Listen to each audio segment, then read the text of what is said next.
Look, it's been a very hard day's work for us both. But you'll have to stay. I told you what I saw. What hundreds saw. And then he was arrested. Heavier workload tomorrow. I look forward to his reply even more than you.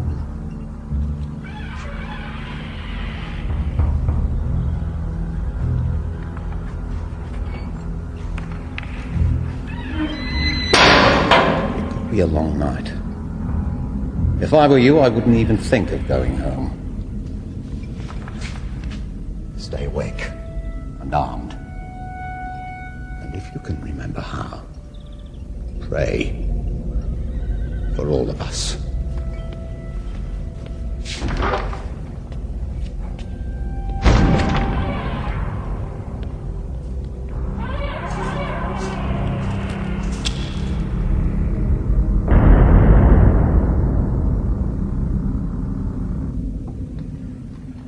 One of our people came back to tell me that some stranger had just healed that cripple who hangs around the west door. But... Wait for it. And that someone had said to him that they had met someone who had actually seen a blind man healed by this same stranger. A miracle. No. An incident to be investigated. By the time I got there, the square was overflowing. The crowds had stayed after the burnings. Nothing like a conjurer to hold the crowds. Martin? All I saw was this little girl's open coffin, covered with white lilies, being met by the duty priest for the funeral. The next I heard was the mother, insane with grief, no doubt, begging this healer character to touch her child.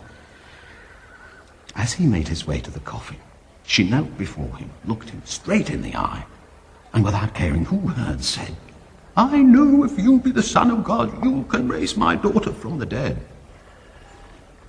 Well, the crowd was praying and pushing and crying.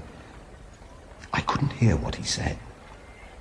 But the next thing I saw, God help me, was the little girl sitting up in her coffin, opening her arms wide, sending the lilies flying everywhere. Absolute pandemonium. Then silence, suddenly. The guards clearing a line of sight for the Cardinal Grande Inquisitor. He raises one finger, and they removed him. There was no struggle. As if nothing had happened. And the people just gawped. They're bringing him here now. Here? Now? I don't think His Eminence saw me in the crowd. I wish I'd been there. No, you'd live to regret it, as we all might. But if it was him, to have missed the second coming of our Lord and Saviour, Jesus Christ... Coming? I didn't say it was the second coming. That's what the people were saying. I didn't say it was the second coming. No man knoweth the day nor the hour when the Son of Man cometh. No man knoweth. How can the people be so stupid? Oh, Martin, I am so tired. Just when the struggle seemed to be coming to a triumphant conclusion, we are faced with this greatest and most dangerous of threats. Did you see him? Yeah, well, of course you did. You are my eyes and ears. What do you think? I think by the book. All men brought before the Inquisition, all men since Adam are presumed guilty, not innocent. I think we proceed as usual. However unusual the case. Particularly then. How many times, Your Eminence, have you said, tolerate dissent, and you connive at your own destruction? Yes, Martin. If I may finish, Your Eminence. You connive not just at your own destruction, but at the end of the world. The end of our Holy Mother Church. You're reminded. We must conform or die. This morning, before the fires were lit, His Majesty declared that the enemies of the cross of Christ, the violators of Christian law, were his enemies. Traitors, enemies within, to be brought to justice.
When will the people learn that the auto da fe, especially the burning, is an act of faith, not a carnival?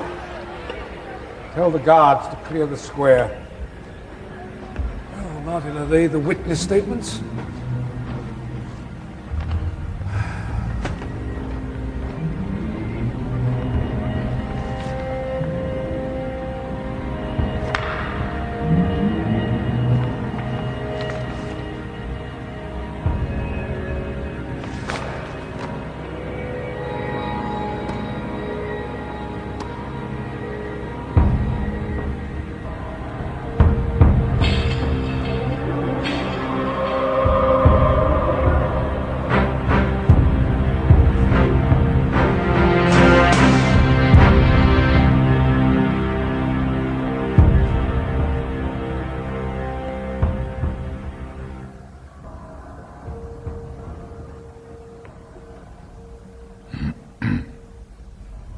We are fighting for their souls. The hundreds who will be whipped half naked through the streets of the cathedral tomorrow believe that we can save their souls. And when we have reconciled them to the church, when their green candles are relit, the people believe that we, the Holy Inquisition, have reconciled them to God. That has been our life. We have devoted our lives to increase the power of Holy Mother Church, not to see it subverted by some deluded messiah. We know what the witnesses say. They'll say anything. What does he say? Go on, ask him. How many did we burn today? 23. How many are we burning tomorrow? 28. Thus far,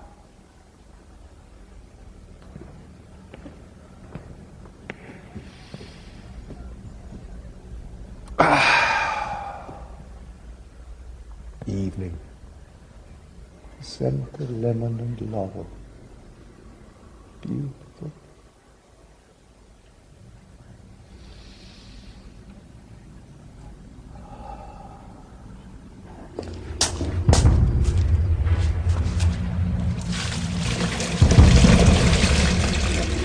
Imperial Majesty, Your Royal Highness, this is a holy war.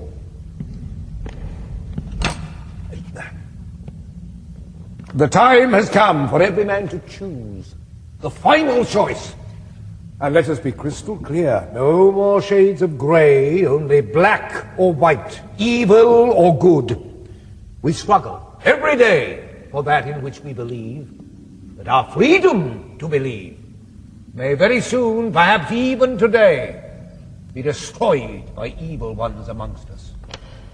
There is only one way, the way of Holy Mother Church. This is a holy war. What is it? Sorry. Your oration. For tomorrow. Oh, yes, part of it. Part of it. Very good. Very clear. Well, what did he say? Nothing. Not one word. You are surprised? I don't know what I am. He's unnerving. Yes, of course he is. You've read the depositions of the witnesses. To him? Yes. No reaction. Yeah, but if you read them yourself, well, you were a witness, were you not? I had an obstructed view. Oh, they say they saw him raise that girl from the dead. Oh, that's not possible. No, it isn't. But bearing false witness is as sure a route to the stake as heresy. Remember that, Martin. After his miracles, these resurrections, what did he tell the people to do? Tell no one. Exactly. Tell no one. A sure way of spreading news. Tell no one. Who do you think he is? I cannot say. Dare not. But either way, he will burn tomorrow. Whoever he claims to be, whoever he actually is. The way to unmask an impostor is to let him think you believe him. Sooner or later, he'll trip over the truth. So, tomorrow, when you hear my bell summoning you to the cell, when you approach the penitent's stool, whatever you may feel to the contrary, whatever your mind may tempt you into believing, do exactly as you have always done. Rope the impenitent by the neck, bind his hands, into them thrust the green candle of damnation.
You have armed me for the fight.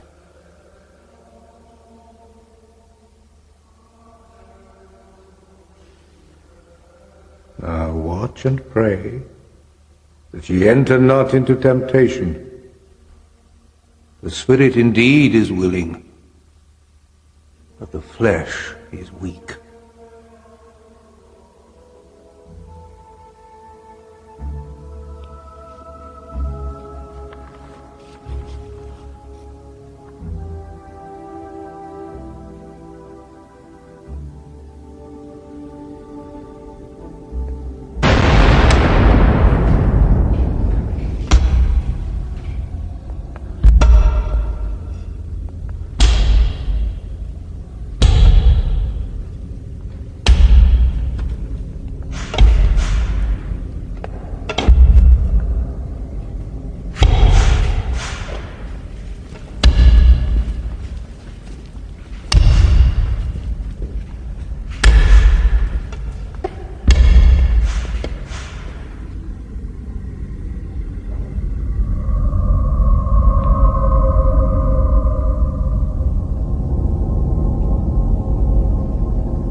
We can do whatever is necessary.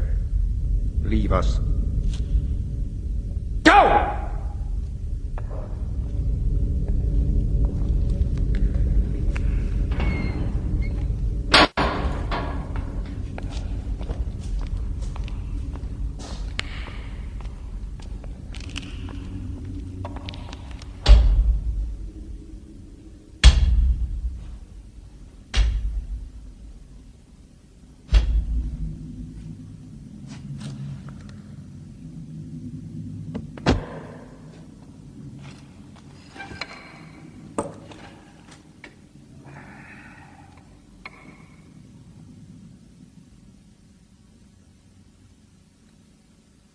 Yes.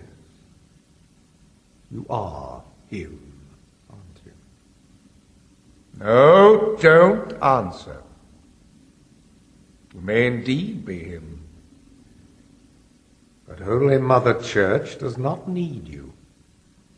Neither do the people. And when we have condemned you as the most wicked of heretics, the same people who are babbling of your miracles today will light the faggots at your stake tomorrow. Do you know that?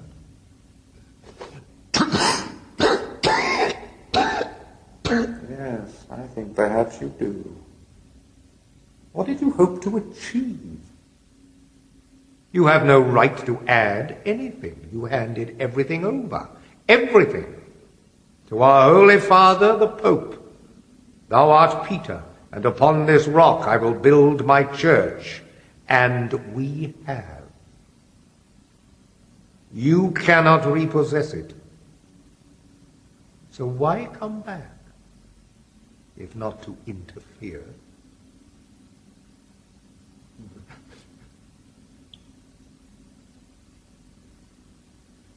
We cannot hear you. Have you come back with a new revelation? Well, that we cannot permit. You did say, I shall make you free. Well, in your name, now, at last, the people are convinced they are absolutely free. In fact, they have exchanged their freedom for total obedience to Holy Mother Church. Not the sort of freedom you had in mind, perhaps, but now, at last, in the year of our Lord 1680, by the triumph of the Holy Inquisition over freedom, it has become possible to think about human happiness. You rejected the only path which led to human happiness in the wilderness, remember? And by returning now, you endanger the people's happiness, undermine their faith in everything we have done in your name, just because you want to work a new miracle. Anything new is a miracle to them. We cannot permit you, of all people, to undermine their faith, their happiness like that. It's all been done in your name. We say we're obeying you, but we've deceived them over and over. We shall never again let you come near the people. We will not let you destroy the church we have created.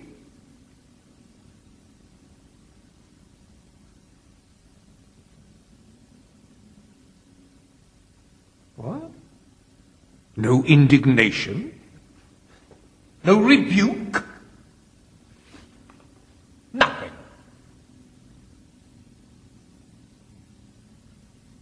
That's the penitence stool. A last support before burning. How appropriate.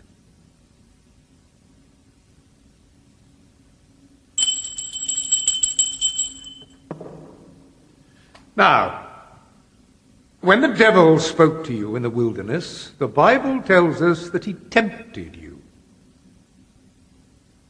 Did he? How did he tempt you? What did you reject?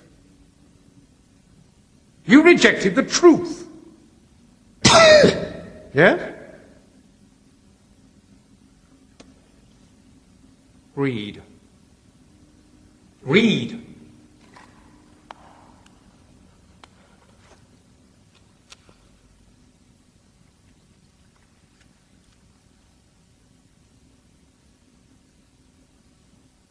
Then Jesus was led into the wilderness to be tempted by the devil. After fasting for 40 days and 40 nights, Jesus was hungry. The devil came to him and said, "If thou art the Son of God, canst thou command these stones be made bread?" What a miraculous question!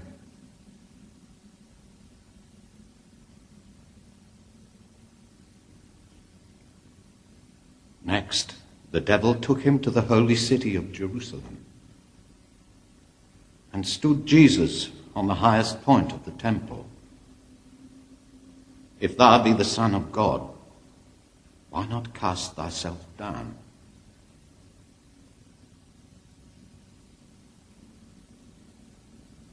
Lastly, the devil took him to a very high mountain and showed Jesus all the kingdoms of the world. "I can give you all this splendor and authority. Will you bow down and worship me?"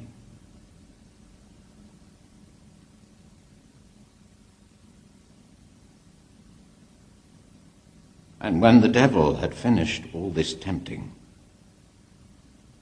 he left Jesus until a more opportune time.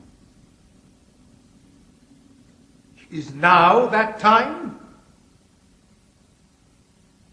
Do you think the combined wisdom of a world of wise men could devise anything with the depth, the truth of those three questions put to you by the devil in the wilderness? Of course not! Who was right in the wilderness? The devil or you? If it was you.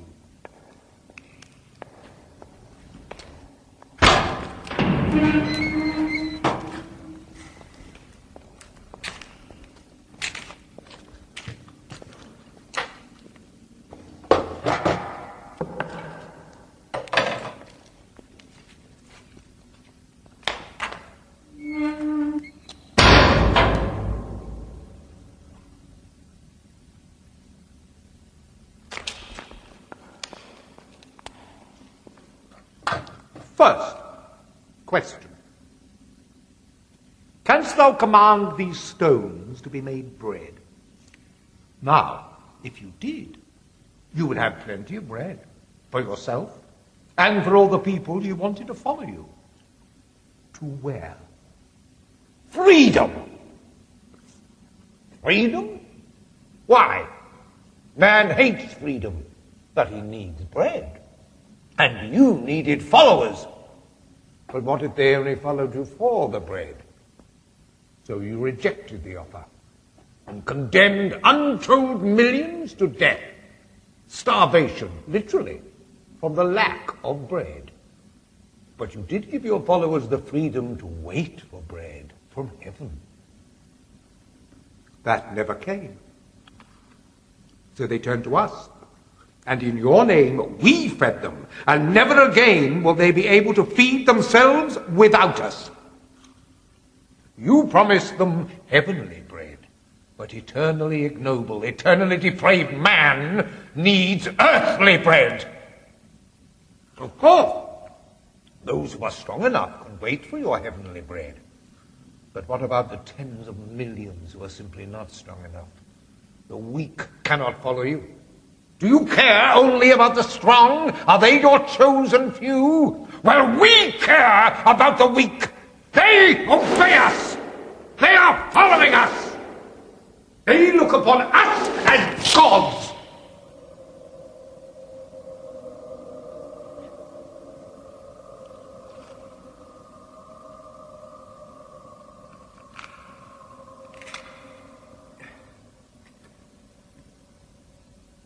You must have known that if you created bread from stone, you would have given man the answer to his everlasting question, whom do I worship? The answer would have been obvious. You. But you did not make it clear. So it became, give up your gods and worship ours, or else death to you and your gods. Whence came all these wars? The secret of human existence is not merely living. It is knowing what one lives for. Without knowing that, man destroys himself. Nothing torments more than freedom of conscience. You wanted man to follow you out of love. No more rules. Henceforth, man was to decide for himself what was good, what was evil, with only you to guide him. You could not have left man in greater confusion or suffering. You destroyed the foundations of your kingdom. You can blame no one but yourself. You may have been a man then, but you knew nothing about man.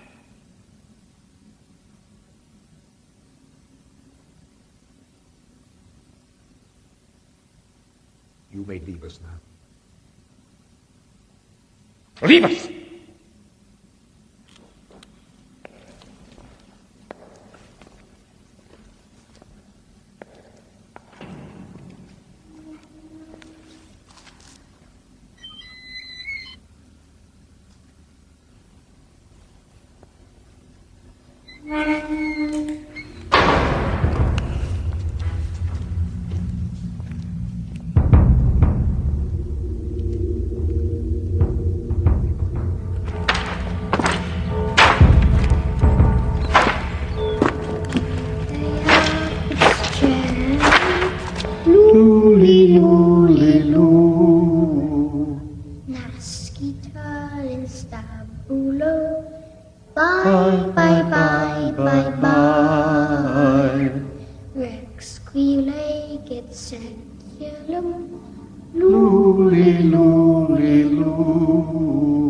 But the devil offered you more, didn't he?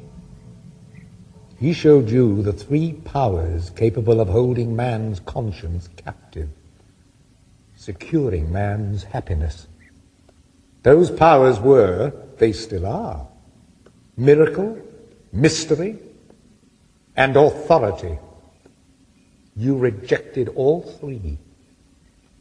When the devil put you on that tower, high above the temple in Jerusalem, he said, "If thou be the Son of God, why not cast thyself down?"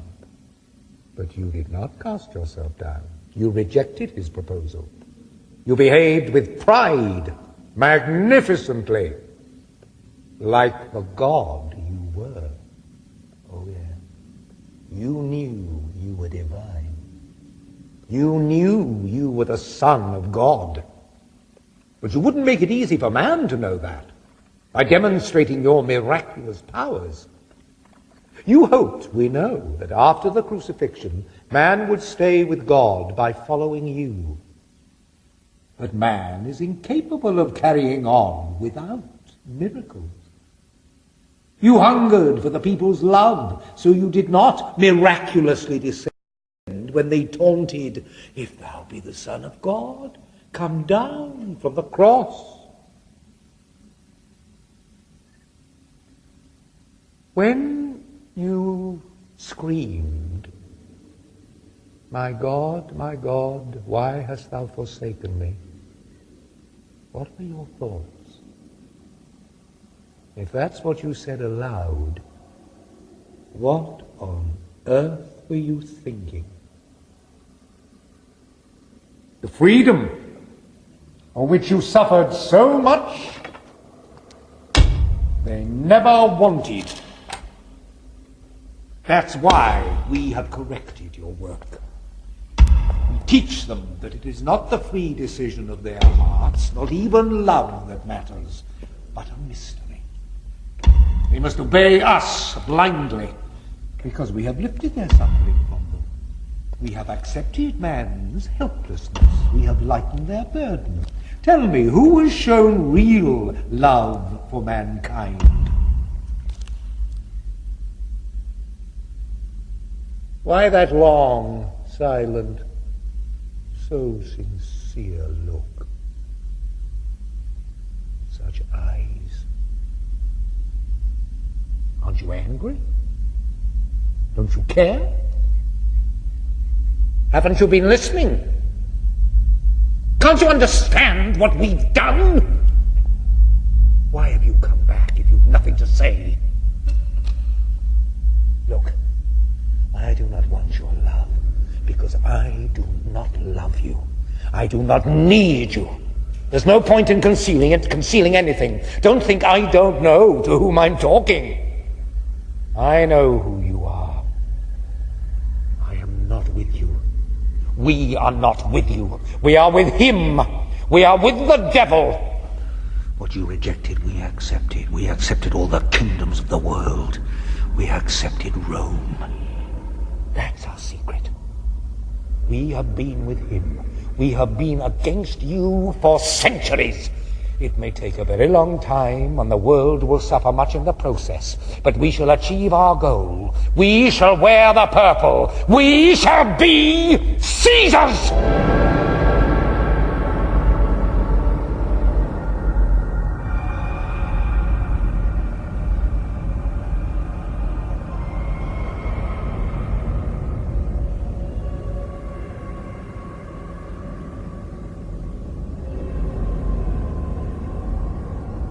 But you could have started that 1,600 years ago.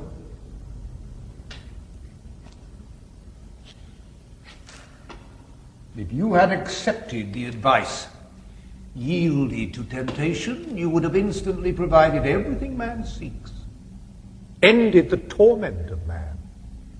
If you had accepted the kingdoms of the world and Caesar's purple, you could have founded a world state and given man universal peace.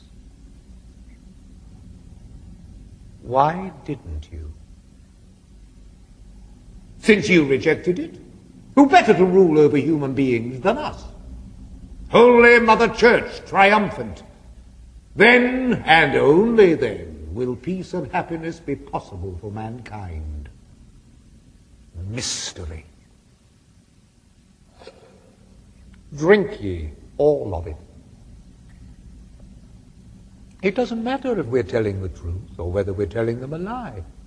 They'll always come back, submit, crying, "Yes, you alone possess the mystery. Save us from ourselves." And we will save them in your name, without your interference. At last, they will know what bliss is, subordinating themselves to us. But until all men understand this, they will remain unhappy. And who contributed most to that lack of understanding? Who scattered the flock? You! But now the Holy Inquisition is gathering in its flock to submit just once more forever. We shall give them quiet consciences, happiness. How? By permitting them to sin. Of course. Because we love them. And they will love us for letting them sin. We'll allow or forbid mistresses, the having or not of children. We'll have a decision for everything, even the most tormenting secrets of their consciences.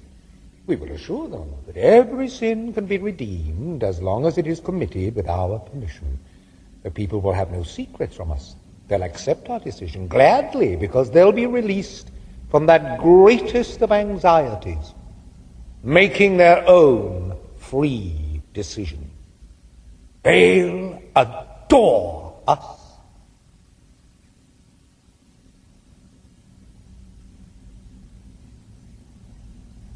I hope to die peacefully, quietly fading away in your name, finding beyond the grave nothing but death.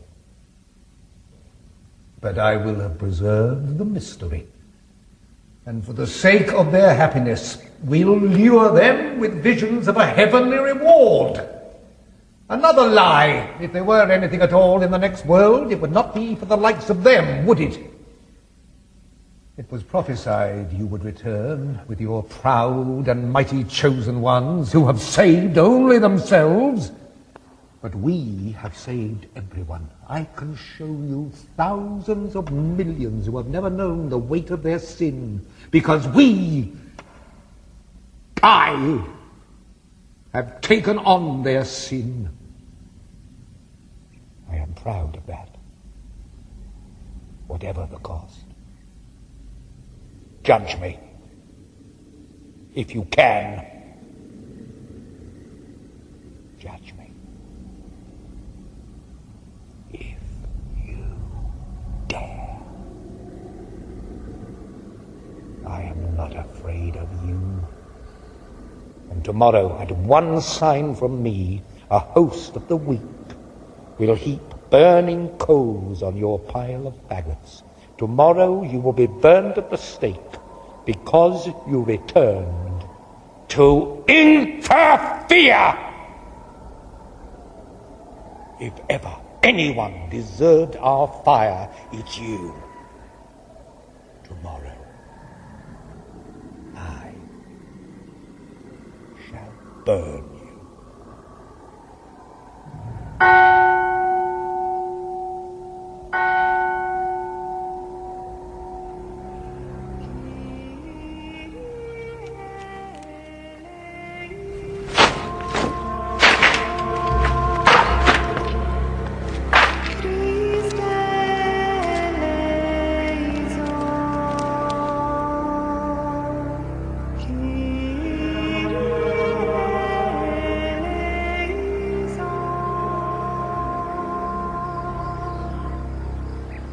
Tomorrow has become today. Have you really nothing to say?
never come back.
Stay here. Say your prayers. Pray for us.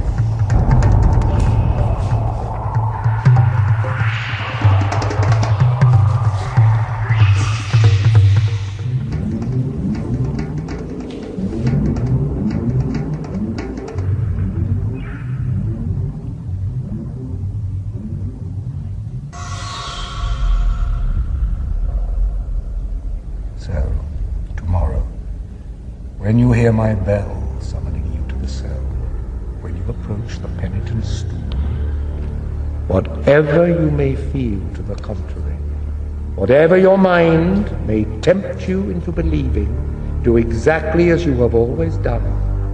Rope the impenitent by the neck, bind his hands, into them thrust the green candle of damnation, to remain forever unlit, signifying for all the world to see that the light of faith does not illumine his dark soul.